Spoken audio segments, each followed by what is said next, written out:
Nadine Dorries joins us now. Good morning to you, and Nadine, thank you very much for getting up to speak to us this morning. I see that you tweeted last night saying that you've contacted the Chief Whip and asked that Osborne's conference pass be withdrawn for expressing a desire to see a woman, the Prime Minister, murdered. I don't think anybody believes that George Osborne actually does want that to happen, and we have to point out saying that this is just reported comments from George Osborne, but clearly you feel that those comments, reported or not, have gone far too far.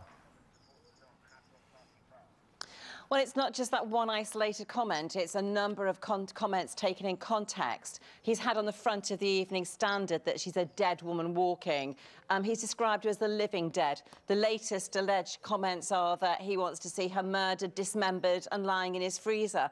I think when you put all those comments together, there's something deeply disturbing about them. And I know if you'd said them about one of your presenters, you would not be on your sofa this morning. And I know if a member of the public said them, they'd probably be receiving a knock on the door from the police. I just think it's gone too far. And I know most of my colleagues do. This has now gone too far. It's slightly disturbing.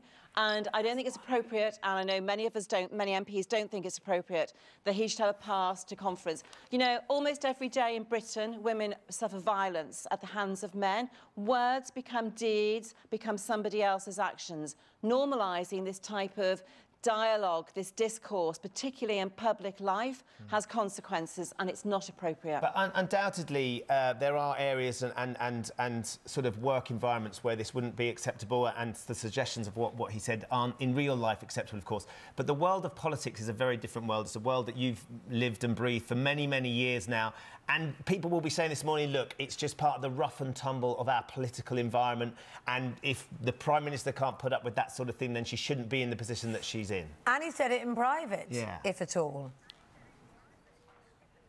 And he said it in what, sorry? If he said it at all, which of course he hasn't confirmed, nor indeed denied saying it, he said it in private. Does that make a difference to you? Well, actually, some of the comments he makes are actually on the front of the Evening Standard. And I think the interesting thing about this is George Osborne has now been asked 48 hours ago to deny that he said these comments, and people close to him, who are now rapidly disappearing, are being asked to deny that he said those comments, and there are no denials. So I think we can shelve the fact that maybe because they were said in private or because they were said without verification that they weren't said. I believe they probably were. But, you know, it's the comment that we should expect this in public life is absolutely wrong. People look to public life. They look to the way MPs behave. People of position and in positions of power to see what is the appropriate way to behave. Yes, of course, we have the rough and tumble in politics. It is a dirty game, but that doesn't matter. We should set the standards which others want to follow. And I'm afraid that particular comment, wanting to see someone, a woman murdered, dismembered in his freezer, that is a step too far.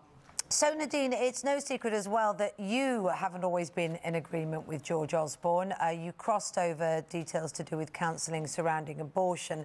And at the time you said, nobody wrongs me and doesn't pay for it. So have you tried to seek revenge on him? What did you mean by those comments? Well, my revenge was that I called him and David Cameron a pair of posh boys.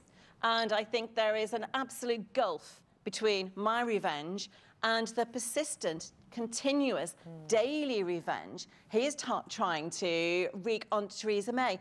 You know, this isn't just an odd comment. He is doing this daily. It's the front of the Evening Standard, almost daily opinion pieces, commentary, front page headlines. It's personal comments that we hear he's saying, well, not so personal, in public in the office of the Evening Standard. His pattern of behaviour towards Theresa May, which is sustained on a daily basis, is not what anybody else would recognise as revenge. And, you know, what did she do that he's finding this revenge for, seeking this revenge for? He was sacked from a job that some would say he wasn't particularly good at. Well, you know, in politics, we are hired and we are fired every day. We are hired and fired by the electorate once every 5 years. Again, what I'm trying to point out is there is a disproportionate gulf between what he's saying and what is the reality. Nadine, thank you very much for joining us this morning. I do appreciate you getting up early to offer us your opinion. That's Nadine Dorries there.